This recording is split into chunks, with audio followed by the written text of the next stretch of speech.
Oke, saya hanya ingin mempreview untuk Persik Kediri di pertandingan kemarin lawan Persebaya Surabaya, lalu saya juga ingin membahas, lawan Madura United imbang, lalu lawan Arema Malang menang. 3 pertandingan terakhir Persik Kediri ini ada kaitannya dengan, video kali ini. Tapi saya akan membahas dulu, saya mulai dulu dari Persik Kediri kemarin kalah 0-1 dari Persebaya Surabaya. Yang perlu kita ketahui dulu, Persik Kediri ini menurunkan pemain, ada sedikit rotasi ya yang dilakukan oleh coach Xavier Roca. Seperti Makado dijadikan sebelah kiri, lalu di tengah justru Merwin, Taufik dan juga Arthur Irawan. Jadi hal seperti ini, rotasi pemain ini hal yang umum dilakukan oleh suatu pelatih ya, katakan gak harus coach Xavier tapi semua tim itu juga wajar melakukan rotasi pemain karena di sisa pertandingan ini memang sudah tidak ada target lagi yang harus didapatkan atau yang harus dihindari oleh suatu tim, terutama untuk Persik Kediri karena sudah tidak ada target dan juga tidak ada yang perlu dihindari karena sudah degradasi sudah aman intinya gitu. Jadi hal yang umum jika suatu pelatih melakukan rotasi pemain dan juga berapa kali melakukan perpindahan posisi pemain seperti Arthur Irawan dijadikan sebagai gelandang bertahan atau pemain tengah dan Makado di pertandingan kemarin lawan Persebaya Surabaya dijadikan sebelah kiri. Jadi ada rotasi positioning juga. Dan itu hal yang sangat umum dan kita langsung berbicara aja di babak pertama atau, di babak pertama ya dari menit awal hingga akhir, aliran bola yang menjadi sorotan saya untuk Persik Kediri memang nggak jalan.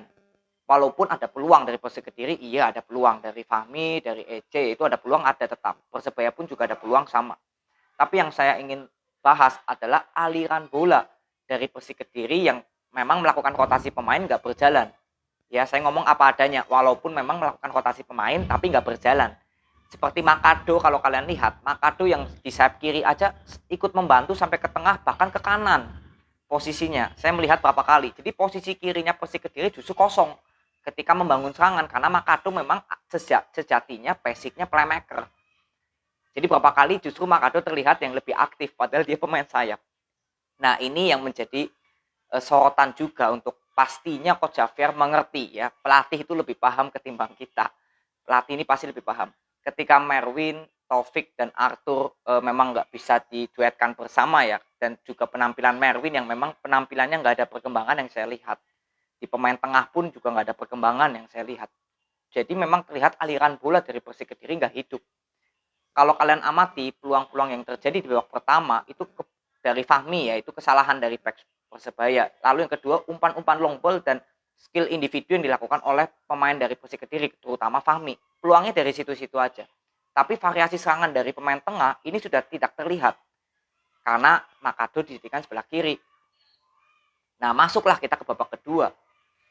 Di babak kedua dari menit 46 hingga menit ke-70 Persik Kediri sudah ada pergantian pemain. Tapi memang yang saya lihat Makado masih tetap bermain di sebelah kiri ya dan Makado ditarik ke sebelah tengah lalu Sawyer di sebelah kiri, Fahmi sebelah kanan.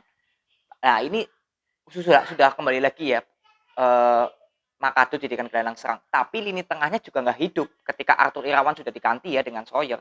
Ini kan Merwin dan Taufik itu juga masih belum jalan kalau yang saya lihat. Sampai Fitra Ridwan bermain. Saya ini nggak pernah membela Fitra Ridwan atau memojokkan Merwin enggak, tapi yang menurut pendapat saya Fitra Ridwan itu terlihat lebih baik dari Merwin. Ini pendapat saya. Dan memang saya sudah melihat kembali lagi di menit 80 ketika Fitra Ridwan bermain, kalian bisa lihat Persik Kediri dari menit 80 hingga akhir berapa peluang atau aliran bola variasi serangan yang terlihat dari Persik Kediri. Di menit 80 ke atas ketika Fitra Ridwan bermain di pemain tengah lalu Makado dijadikan pemain gelandang serang, di kiri ada Faris Aditama ya yang bermain menggantikan Fahmi dan Sawyer dijadikan sebelah kanan. Kalian bisa lihat bagaimana Persik Kediri membangun serangannya, aliran bolanya lebih hidup lagi. Ya walaupun sama-sama ada peluang, tapi aliran bola yang saya fokuskan di pertandingan ini. Nah, ini ada kaitannya dengan hasil kemarin lawan Madura United imbang, lawan Arema Malang menang ya. Walaupun lawan Arema Malang menang itu gol melalui free kick ya, set play bola mati, tapi secara set play bola hidup, aliran bola dari Persik Kediri pun menghadapi Arema Malang juga nggak berjalan karena memang tidak ada Makado.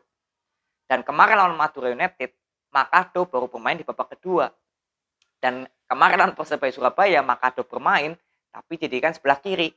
Nah, kalian bisa lihat, di sini yang saya ingin soroti adalah bagaimana suatu tim seperti Persik Kediri harus bertumpu kepada Makado di gelandang serang.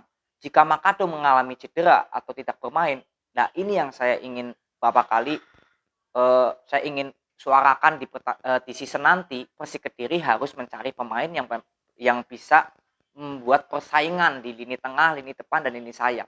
Karena yang saya lihat memang Makado, EJ ya sudah tidak terganti posisi itu. Dan ketika dua pemain ini nggak bermain, ya kalau EJ masih oke lah. Kalau nggak bermain masih ada Bagaskara yang cukup bagus. Tapi kalau Makado nggak bermain, ini sudah terbukti di 3 pertandingan terakhir.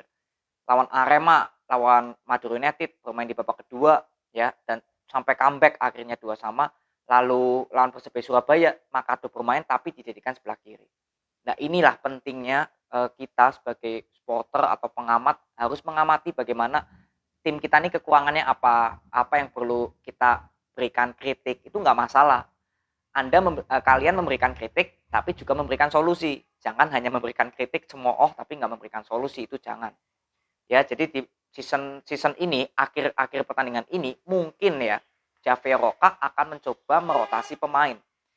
Dan ini hal-hal yang sangat umum lah, karena melihat Persik Kediri juga sudah tidak ada target lagi, udah di segmen papan tengah, sudah aman dari zona degradasi. Jadi memang sudah hal yang wajar jika Coach Javier mulai sedikit-sedikit melakukan rotasi pemain yang bertujuan untuk melihat nanti di musim depan ini mungkin pemain yang bisa dipertahankan atau yang tidak akan dipertahankan siapa. Ini pasti akan sangat berguna banget untuk Coach Javier Roca, karena ini kan pertandingan resmi, berbeda dengan pertandingan persahabatan besok di pertengahan persiapan season. Ya, jadi yang saya ingin preview di pertandingan lawan Persebaya Surabaya, bagaimana saya nggak berbicara masalah kualitas pemain, karena memang Persik Kediri kekurangan goal killer aja yang saya lihat. Ya, ini kita sedikit bahas lagi. Persebaya Surabaya banyak pemain killer, dari pemain sayap juga killer gitu ya, Marukawa, Bruno, Samsul Arif gitu ya. Tapi kalau dari Persik Kediri, ini hanya EJ. Pemain sayapnya kurang killer. Jadi yang saya ingin suarakan juga bagaimana nanti Persik Kediri harus membuat persaingan di lini sayap. Mungkin Fahmi dan Snoyer ini, dua pemain ini sedang bersaing di sayap kanan. Ini bagus. Jadi bisa memotivasi ketika Fahmi lagi bermain kurang baik, termotivasi lagi untuk bermain lebih baik lagi gitu ya, dan juga Snoyer. Dan di kiri memang ada Faris Aditama yang masih tetap legenda ya. Lalu ada Nugroho juga, Dani mungkin. Dan memang di pemain sayapnya ketika Agil cedera, Ibrahim Sanjaya masuk, ya Ibrahim Sanjaya di sayap kanan juga nggak terlihat bagus, dan juga Samsul ya, gol dari Marukawa itu terlihat. Oh ya, saya juga ingin membahas sedikit, kalau kalian lihat replaynya ketika Marukawa mencetak gol, itu Snoyer ya yang posisinya di sebelah kiri menjaga Marukawa terlewati, itu oke, karena dia basicnya pemain sayap. Merwin dengan mudahnya kegocek dengan Marukawa. Ya, di satu sisi ya Marukawa juga tekniknya bagus, yang kedua ya Merwin bagaimana menjaga sosok Marukawa yang akhirnya bisa mencetak gol. Dan kalian juga lihat posisi Samsul yang sebagai back kiri ketika Marukawa mencetak gol. Samsul ada di mana yang harusnya Samsul yang menutup pergerakan Marukawa, justru Samsul yang melihat. Justru Snoyer dan Merwin yang berusaha menutup pergerakan Marukawa sebelum terjadinya gol. Itu yang sedikit preview juga ya. Jadi itu aja yang aku bisa bagikan kepada kalian. Jadi untuk masalah menang, kalah atau imbang itu hal biasa dalam sepak bola. Tapi untuk overall di pertandingan kemarin Persik Kediri, saya baru terlihat menikmati ya permainan Persik Kediri itu di menit 80 sampai akhir babak kedua selesai.